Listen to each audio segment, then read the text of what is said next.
And finally, welcome back to eBEFOREi video reviews. I've been gone for a little while because I hurt my hand on some boiling water, but it's okay. You know, these things happen, and the bottom line is I was making coffee and I scorched myself with a second-degree burn. It's going to heal fine, but the real question is, was the coffee any good? It was delicious, so sort of worth it, maybe. Anyway, we're back taking a look at Robots in Disguise figures, specifically Jazz. And we'll do Sideswipe in a later review, but Jazz is the one we're looking at today. Sorry, Jazz. And you can see him lined up with the other RiD figures, and he fits in very well with the lineup. I've already played with him and opened him up, and, you know, just really gotten some good general impressions, and I will share those with you now. Size-wise, he's more along the lines of size as he is with Drift. So that's more closely in size than maybe he and Bumblebee, because I think that Jazz is a little bit bigger of a vehicle than Bumblebee. He's just got a little bit more thickness to it.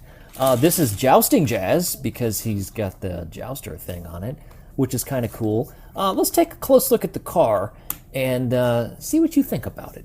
So here's Jazz up close, and the car is good, but in my opinion, the weaker of the two modes. It has potential. The problem is it's just really lacking in sticker detail, paint detail. There's just a lot of white going on here with unpainted bits. The box actually has a clip or an image that shows that this window is painted black. That would have looked nice, but, you know, they saved him 50 cents or so, so no color on the back. There is a hole that goes right through to the bottom of the vehicle. That kind of sucks. It's awfully hollow. If you look at him upside down, you can see that he's fairly hollow. In fact, there's a darn near whole robot there. But he transforms pretty cool. I do like his transformation, and we'll get into that here shortly. On to the rest of car mode. You've got an exposed little pin right there. No paint in the tires. Red in the blue, black in the windows. On the front, no paint on the headlights, no paint on the bumper itself, some opportunity for paint, and maybe some stickers if a third-party company wants to do that. It'll be interesting to see what Takara does with this mold paint-wise. Some in-plastic molding on the vents there. We already talked about the top, kind of a big flaw there. On the very back is where it gets really plain. There's just nothing. You got some red here as if it would be taillights maybe, but it's on the top. So if you come to a stop, no one's going to see it. Another thing, you've got an Autobot symbol that should be here, but again, no sticker, no detail. Is Takara going to improve on this? Maybe. So it'll be interesting to see what happens. So one thing you'll notice with the RiD figures as compared to the Combiner Wars, size-wise they're about the same. You know, in fact, this guy's even a little bit bigger, but there's a serious weight difference here because of the hollowness on the underbelly of these figures that you don't get in Combiner Wars. I mean, look at the difference. All right, Dead End is just packed. He's packed to the gills, full of plastic and parts and bits and things. And Jazz is full of, you know, a hollow shell. Now, there is some transformation going on here. And again, I like the figure in robot mode, which we're going to get into here in just a moment. But do know that this does gear towards a slightly younger crowd. Although I like them, I'm happy to be collecting these figures. I really am. But, you know, if you've never gone for the RiD figures and Jazz is your first one, you might pick this up and think it's a little play school feeling. So there's that.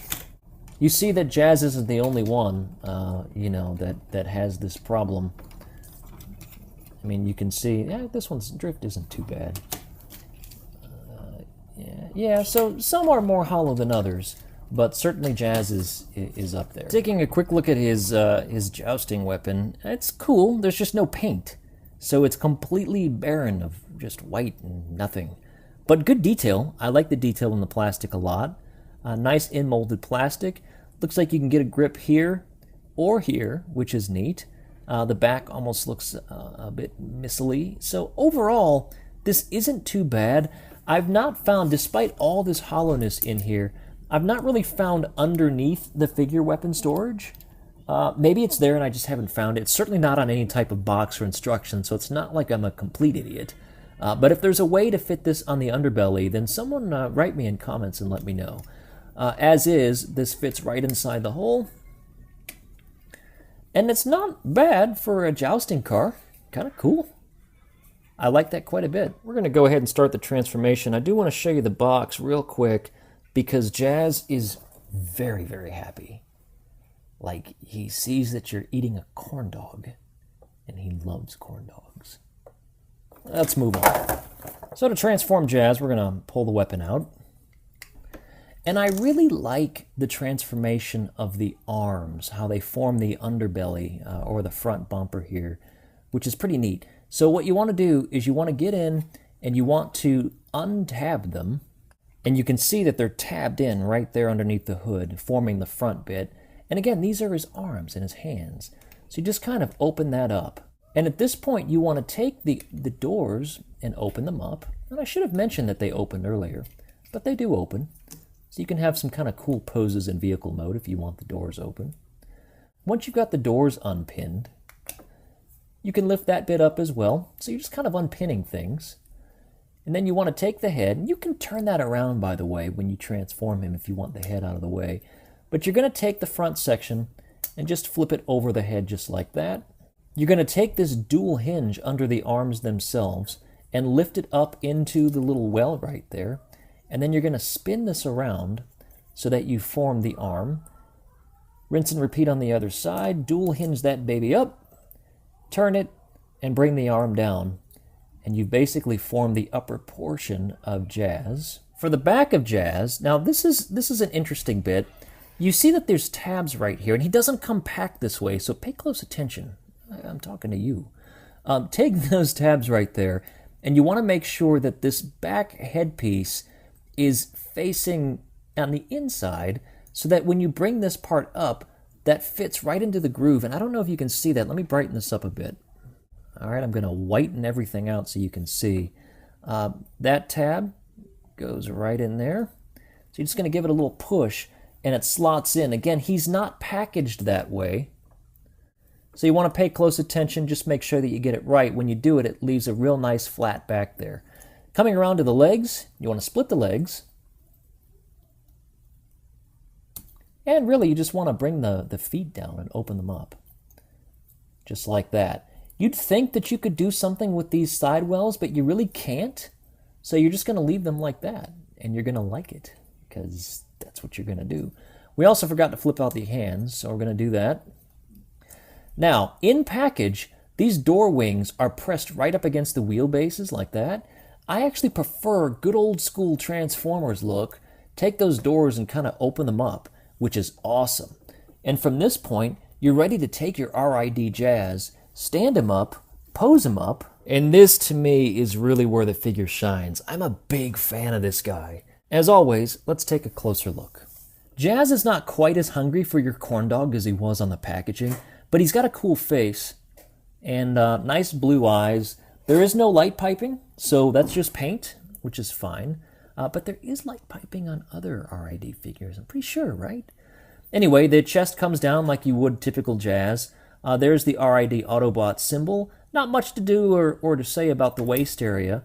Down to the legs, I like the blue paint on the kneecaps, the black joints underneath that, and some black underneath the where the ankles would be, and then white feet. Now the arms, he's got a little bit of Transformers Prime Bumblebee look to the arms, and really the back of the head too, but it's nowhere near that mold. This is a very different mold. Things get a little bit awkward when he puts the arm up just because the shoulder goes down with it, but it's actually not that bad. So it looks pretty good from there. There's no waist articulation, there's no swivel, so what you get is just a very nicely articulated, except for the waist, rendition of Jazz that I think looks really good. I like this guy a lot. Let's take a look at his articulation. His head is just on a swivel, so it just turns left and right and all the way around if you want. There is no up and, a little, actually. My words are wrong. There is a little bit of up and down. He can just nod his head and tell you he wants your corn dog with no words. Anyway, there is this kind of weird action right here. Part of that is due to transformation. He does have a swivel in here. Joint in the elbow. There's no wrist articulation outside of pushing it back in due to transformation. Standard ball joint inside the thigh, standard knee swivel, and then the feet do move, so you can get some decent poses with him standing up. There is no bumblebee syndrome here, where he's gonna, topple over without looking at him, just the right way. Waist swivel would have actually helped this guy out a lot, but it's not necessary. And for the type of figure that this is, I really, again, like the way that this looks. There's size comparison with Bumblebee, and they're the right size. I mean, Bumblebee has a little bit of height, maybe. No, I guess Jazz has a little bit of height. Hard to tell from my angle, but they're close enough to where I'm not too sure. So, good job. Overall, the figure looks nice. I think he fits in well with the line. So do you want to pick up Jazz? RiD Jazz is not a perfect figure. He does lack some paint applications in his vehicle mode. In his robot mode, shoulders look a little wide. He does have a bit of shoulder deformed look when you move the arms up, but not terrible. No waist articulation if that's your thing. But overall, I really think that this is not a bad-looking figure, and it's a very nice representation of a new version, the Robots in Disguise version of Jazz. Personally, if you're into this line, I do highly recommend this figure. I think he would go great in your RiD collection. Anyway, that's it for this edition of eBEFOREi Video Reviews. I thank you so much for your support, and thanks for your patience. It's been a while since my last video, and again, had an injury, had some other things going on that kept me away, but I'm back. I've got a whole bunch of things to catch up on. Specifically, I need to review that Sideswipe I have next to him as well. He's got some interesting things as well. More about that later. Also a bunch of other figures from various lines, and not just Transformers either, so stay tuned. You'll see what I've got going on. As always, please tell your friends about me. I'm youtube.com/eBEFOREiNet. You can connect with me on social media. I'm facebook.com/eBEFOREi, Twitter @eBEFOREiNet. I also have a Facebook group where I have daily discussions with people showing off their toys, and you could do that too. All you have to do is look at the link somewhere down there and go to that in your browser, request an invite. I'll approve you personally. Come on in and join the party. So thanks again for watching. We'll see you back here again real soon.